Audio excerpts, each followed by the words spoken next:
Welcome back into Locked On Leafs, daily Maple Leafs podcast here. I'm Mike DiStefano with Dave Morisuti. We are your hosts here on the show. And just as we noted before we went to break there, Dom Lucian, great writer for The Athletic, wrote a piece. He sent out a survey to all fans, not just Maple Leaf fans, but to all of the Athletic subscribers. And you could do two things. So you could either do all 32 teams and just like as a general observer and do this survey for all 32 teams, but then also pick your favorite team. So there's two columns. It's, a fan base and then what's the other one? Public. Public, right. So it's the public and then your own fan base. So it kind of shows what the public feels and how the fan base feels. And it makes sense that the fan base feels worse about Maple Leafs management than the public does. That did not surprise me. But why don't we pull up this what we got here? Basically the Toronto Maple Leafs section of it. So they ranked 18th, which is actually the exact same ranking that they had a year ago. Same result, first round exit. Makes sense to have a same result, 18th for a second consecutive year. Overall, they were given a B minus, and that's combined with the public and the fan base.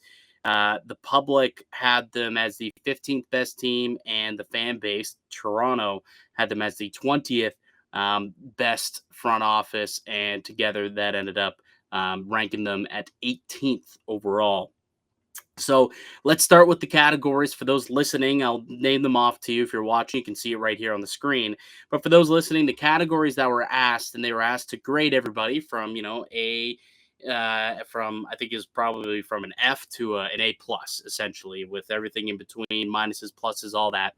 And the categories were roster building, cap management, draft and develop, trading, free agency, and vision. So we'll start with roster building. The public gave them a B for roster building, which was ranked 12th out of the entire NHL. The fan base, however, B minus, which ranked 19th in the NHL. I mean, I think a B is very good. If anything, I probably would give them a B plus for roster building. I think Kyle Dubas has built a pretty good roster overall, and there's not a whole lot of teams out there that have better rosters on paper than what the Toronto Maple Leafs have. Goaltending aside, I suppose that's the big glaring weakness that this team does have.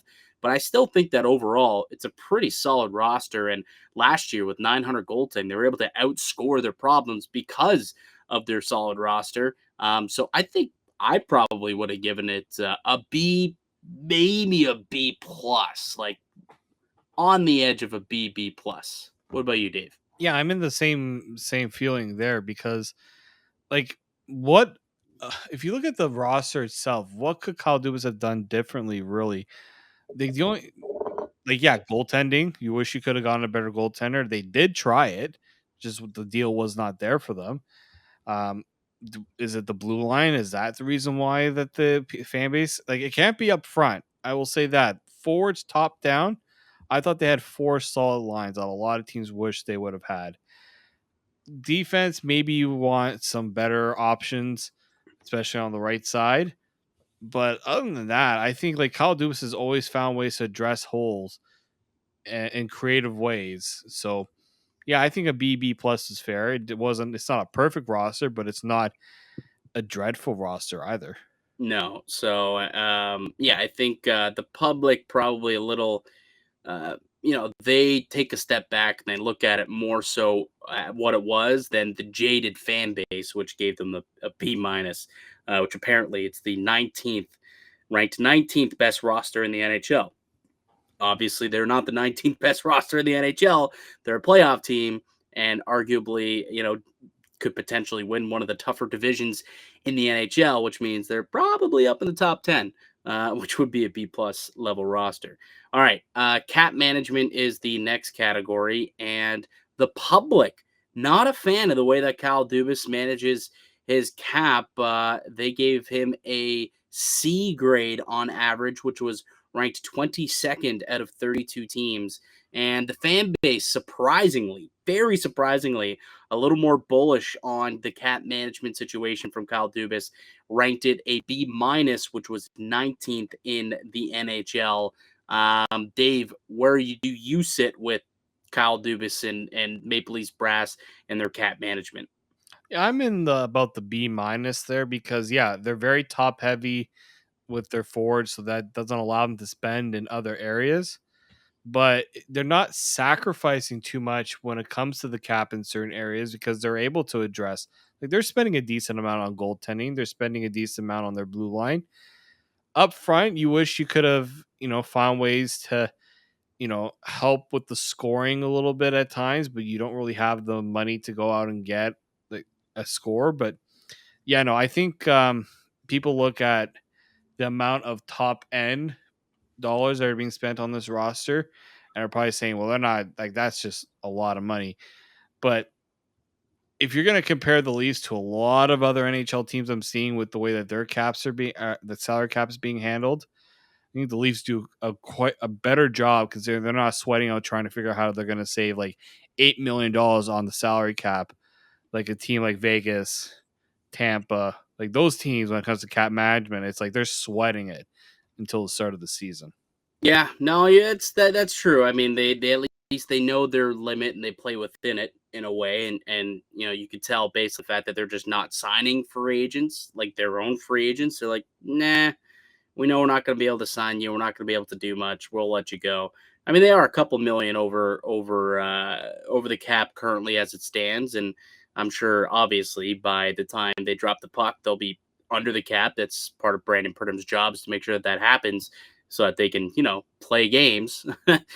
So I would imagine they'll be under the cap by then. But I I probably would give it a C plus though. Like I'm in the middle of the public and the fan base because I think they have allotted too much, like, they are very top heavy, and it doesn't allow them to have enough, middle six talent. Like, and even the middle six talent that they do have, Engvall, who I'm a big fan of Engvall. We all know I love Engvall, but like Engvall and like having Alex Kerfoot as your second line winger, those are the guys who you're paying a little bit more money to, and they're just not that good. Like Kerfoot making 3.5 million doesn't make a whole lot of sense. You know what I mean? And obviously the Tavares contract, we all know how that's kind of blown up in their face as well. So I'd probably give it a C plus.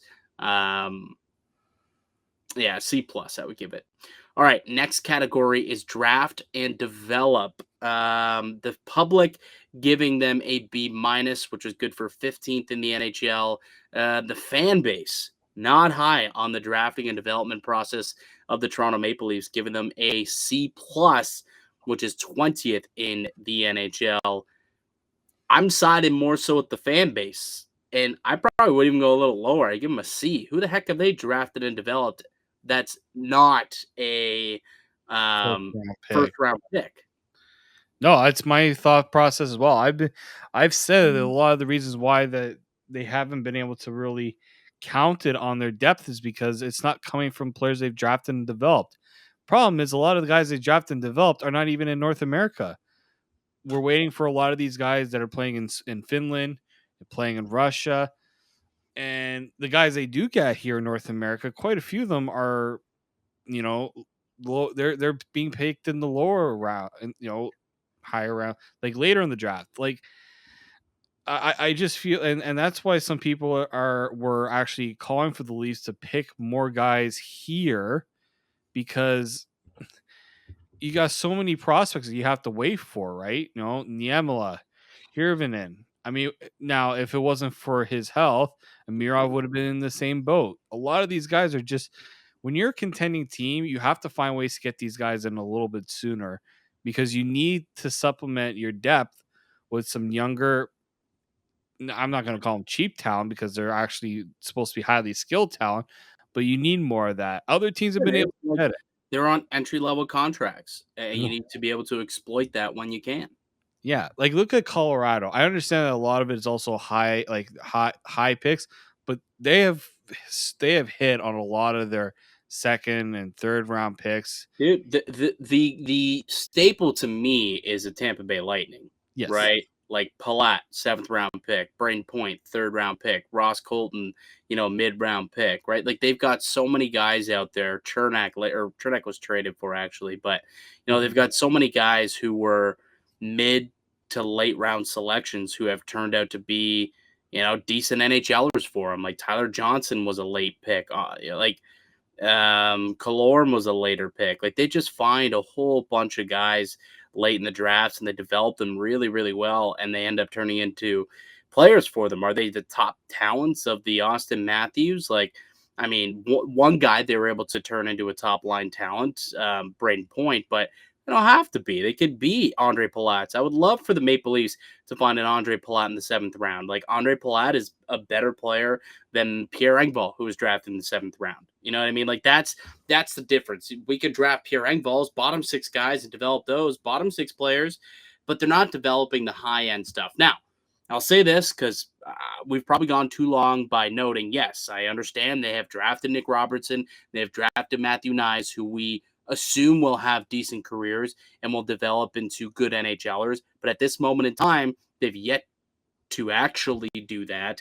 And until they develop into those real bona fide top 6 players, they haven't developed yet. There's been plenty of guys who have been drafted, look good in junior, look good in college. They get to the NHL, they don't really become what they're expected to be. Happens all the time. So until they actually develop some guys, I'm gonna hold judgment there. So I'm actually giving them a C. I don't really think they've been able to do that at all the last what's Dubas been here now? 5-6 years?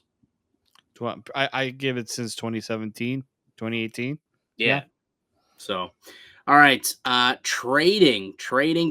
So both the public and the fan base giving them a C plus for trading. I'd be a little higher on this. Yeah, I find this harsh. Yeah, I would be higher on this. I mean, I bet you a lot of that is the Kadri trade, to be honest. Like the Kadri deal was pretty brutal, and then also maybe some recency bias on the Matt Murray deal, not being able to have more salary retained. Maybe those two alone have knocked this from the B's to a C plus, which I guess I could listen to that argument. But overall, I think that he's actually been a pretty savvy trader, and I have not had many issues with a lot of the trades that he's done. He's been able to do some decent things and bring in some, you know, lower level talents. Have been able to fill out the roster a little bit through some trades. Last year traded away Nick Ritchie for Lyubushkin. That worked out extremely well. Bringing in Giordano and Blackwell last year, I thought was a solid trade that he was able to make. So overall, I think I'm going to give him a B minus, not a C plus. I'll give him a B minus for trading. Yeah, I'm in the same boat too. I was one of the few. No, I know people were split on the Peter Mrazek trade. I thought that was a good trade considering Yeah. what they need to get done. I wasn't a fan of them getting rid of Jared McCann, but no, they felt like they were in a bit of a bind there with the expansion draft. But Kyle Dubas has always seen the needs that the team has, and he's actually done a great job of going out and finding those players. Like, people might bring up the Nick Foligno trade. Nick Foligno would have worked perfectly with the Leafs had he not gotten injured, Yes. right? Agreed. Like those sort of trades generally would work out if, and it's not always going to line up that way, but he's always found ways to find, they got these needs that they got to get filled, and he's found ways to do it and not overpay a whole lot to get it done either. I think the worst trade, I think, of all the ones Kyle Dubas has made, probably Mason Marchman. Wow. But that's hindsight. It's definitely Nazem Kadri, but I get what you're saying there. I've made that Like, comparison think as about well. the Kadri But trade. think about some of these other deals that go under the radar that people don't talk about that I think he deserves some credit for. I mean, Alex Galchenyuk turned out to be a decent player for this team a couple of years ago. Now, the playoffs didn't end as well as you would hope for him, but he was at least, playing well, and he was in the team's top 6 and contributing. They give up nothing to bring him in. David Warsofsky and Yegor Korshkov, who's not even in the NHL. They got rid of Andreas Janssen's $3.4 million contract for Joey Anderson, just to bring Anderson in. They were able to get rid of that contract without having to give up anything. And this was during the pandemic, so when there was already a flat cap. And here's the King Daddy topper, what I think is the best trade of Kyle Dubas's career. The guy got a first round pick, Philip Hollander, technically got Evan Rodriguez as well, for Jesperi Kapanen. Like, he got Philip Hollander and a first round pick for Jesperi Kapanen, who was making $3.2 million during the COVID when they knew there was going to be a cap crunch, and was still able to somehow get a first round pick for Jesperi Kapanen. Like, that is some pretty nifty work there by Kyle Dubas that does not get enough credit. Bringing in Jack Campbell and Kyle Clifford for Trevor Moore and a couple of draft picks, that was a good trade. That was one of my favorite ones. That was a terrific trade that he was able to do. Just looking down at the rest of the deals that he's been able to do, undoing the Nikita Zaitsev trade, getting that contract off the books. Fans hate that one. Yeah, they do. They certainly do. I mean, at the time, Jake Muzzin, at the time, that was a decent trade, right? Now, maybe look at it. Jersey looks like a pretty good player. They gave up a first-round pick in that deal as well. But Jake Muzzin, when he is healthy, has been a very good player for this team. So he's made some nice deals for sure for the Maple Leafs. So maybe I'll give him a B. I'm gonna give him a B actually. All right, we got two more categories here. Let's try and run through them a little quickly. We're almost at 50 minutes here. Free agency. So the public giving him a B minus, which is good for 13th in the NHL. The fan base giving him a B, which is 12th in the NHL. I thought the fan base would be a little harsher on that one, to be honest with you. I think a B is actually correct. You look at some of the moves that he's done. Michael Bunting worked out really well. David Kampf worked out really well. TJ Brody has worked out really well. You know, they've been able to get some guys over the last few seasons through free agency that have worked out. But there also have been some misses, right? Nick Ritchie, that was a big miss. Going out and getting Peter Mrazek, that was a big miss. John Tavares, that was a free agent signing. Wasn't the greatest, didn't turn out to be the greatest signing. And now we're all looking at that and saying, oof, if there's a way to get out of that contract, we should probably do it. So I probably would give him a B minus for free agency. I'm on the B because I remember the year they got TJ Brody, everybody wanted him to go get Alex Pietrangelo. And he's like, you know what? He's a good player, great defenseman. He's just going to make way too much money given our cap constraints. So let's get TJ. You're telling me that you wouldn't rather. What's he making right now? He's making what, 9? No. 8 or 9? I think 8.4.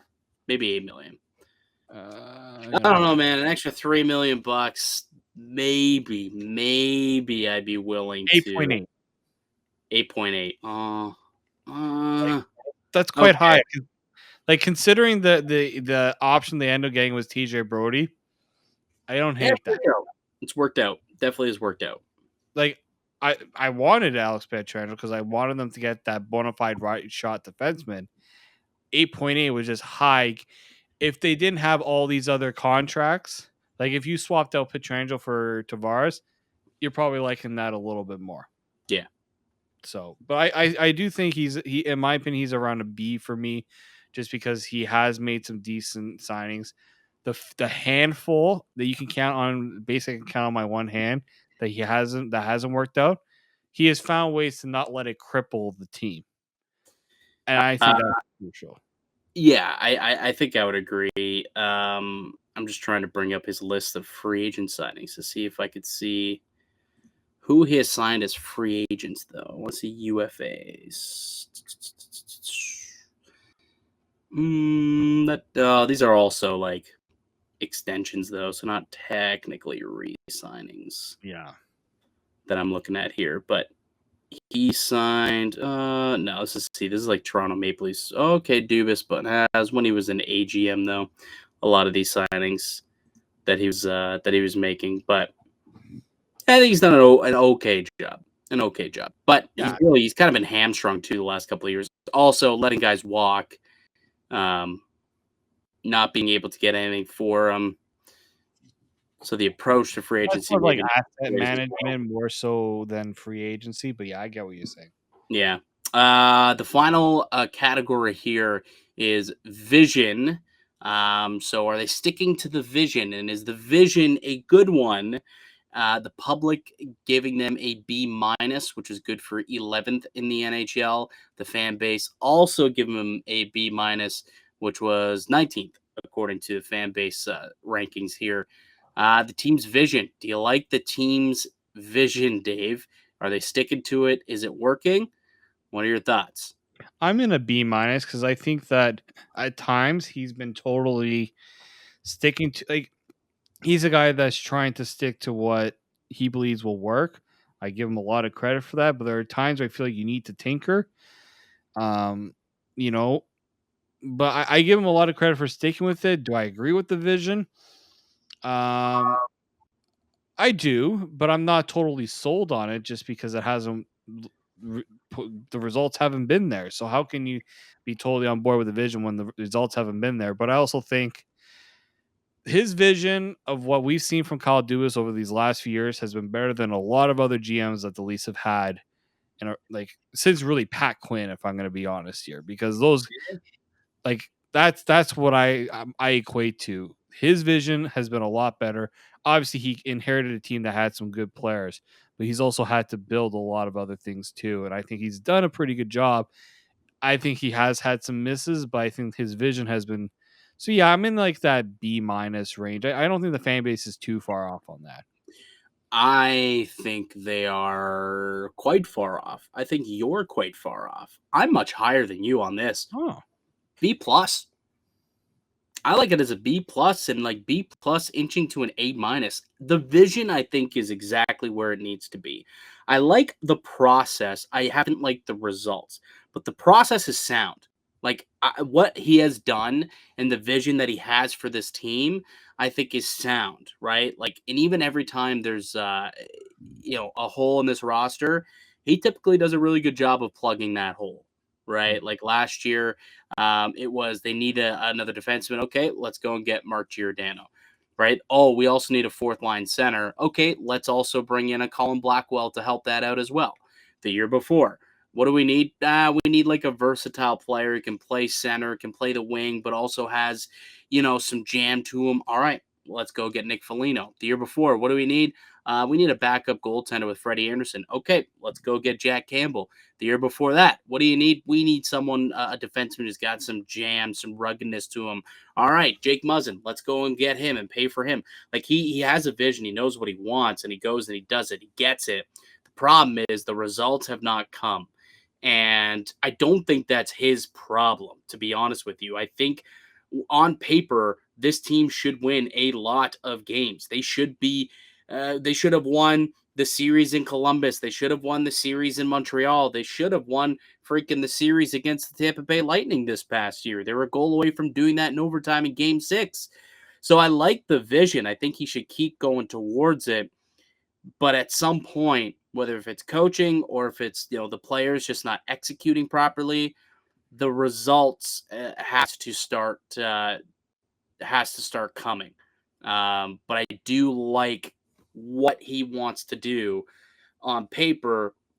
Like you can lead a horse to water, but you can't force him to drink. That's how I feel about this Maple Leafs team and how Kyle Dubas, envisions this team, the way that it's built, the way that it's supposed to execute their game plan, the whole analytics and, blending that with some skills, size, speed. I like everything that they're doing here. I like the potion, but again, needs to start yielding some results or let's face it, don't believe Dubas has much time left, especially if it's another first round exit, which is an unfortunate because it's not necessarily his fault. He hasn't done a bad job, in my opinion. But it's a lot easier to fire one general manager than it is to completely disown the entire roster. So I could see that being the case. But yeah, that was good. That was fun. Overall, I think they were what they got B minuses by both the fan base and the Yep. and the public, and yeah, like we said, ranked 18th apparently in terms of front office confidence rankings. So I think that they should be a little bit higher, probably should be top 10 realistically, in my Yeah. opinion. Should be a top 10 for when you look at how confident you should be in the way that your front office works. But is what it is. Everyone's got their own opinions. Some are higher, some are lower. Is what it is. All right, Dave, fun stuff, buddy. That'll do it for us here today on the podcast. I'd like to thank you all for listening and supporting the show. You can subscribe to the Lockdown Leafs podcast on all podcast platforms and receive daily Leafs content. Follow myself on Twitter at Mickey_Canuck. Follow Dave at D_Morasudi. Go ahead, smash that like button if you're watching here on YouTube, and leave a comment down below your thoughts on how Kyle Dubas is steering the ship and your confidence level in management and in the front office for the Maple Leafs. Let us know in the comment section down below, or reach out to us on Twitter and let us know as well. All right, that does it for us today. We'll be back with another episode on Monday. Enjoy the weekend, folks. Go Canada, go. Or Gold Canada Gold. They play today. They're taking on Czechia, who did upset the Americans. We were recording yesterday prior to the game saying, barring an upset, it'll be Canada versus who are they going to play? Sweden? I believe it would have been Sweden. Yeah. Yeah. And then the upset came. So they now play Czechia instead. That game today at 4 p.m.